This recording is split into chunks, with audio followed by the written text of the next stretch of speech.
কৃতি সাউ, কোন ক্লাসে পড়ো? ক্লাস 9। ওটা ভ্যাসলিনের ডিব্বা দিয়ে, কাগজ দিয়ে আর আঠা দিয়ে, ওগুলোই। কি মানে কিভাবে এঁকেছো, কি কি ব্যবহার করেছো?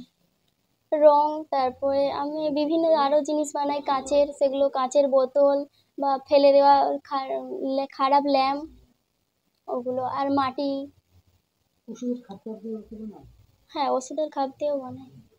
সামনে তো জগন্নাথ দেবের রথযাত্রা, হঠাৎ এই ধরনের ভাবনাটা কেন এলো? আমাদের ঘরে দেখলাম সব ঠাকুরগুলোই আছে, কিন্তু জগন্নাথ, সুভদ্রা, বলরামের তো কোনো ছিল না ছবি।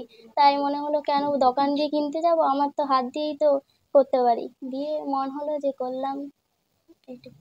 এটাই পুজো করবে বাড়িতে নাকি? হ্যাঁ, সামনে রথ এসছে, ওটাতেই রথে বসে রথ জগন্নাথ ঘুরবে। কি কি ব্যবহার করেছো এই জগন্নাথ দেবের মূর্তি? আঠা, কাগজ আর ভ্যাসলিনের ডিব্বা আর রং, তুলি রং। তার উপরেই এঁকেছো? হ্যাঁ। আর কি কি তৈরি করো? আমাদের এখন স্কুল বন্ধ ছিল, ওই জন্য করতে পারিনি কিছু। বাচ্চারা এসেছিল আমাদের হাতের কাজেতে, সে বলেছিল দিদি এগুলো করে দাও না, আমাদের হাতের কাজ আছে। ওই তো ওগুলোই করতে টাইম কেটে গেছে, আমার আর নিজের জন্য কিছু এমনি বানানো কি কি হয়নি। বানাও, এমনি অবসর সময় কি কি বানাও? ছবি আঁকি, তারপরে হাতের কাজে কিছু ফুলদানি আরেকটা বা জিনিস, দেওয়ালে হচ্ছে যে পেন্টিং। নিজেই করো? হ্যাঁ, পড়াশোনার ফাঁকেতে যখন স্যার পড়াতে এসে তারপরে স্যার পালিয়ে যায়, স্যারের পড়াটা করে দিয়ে ব্যাস।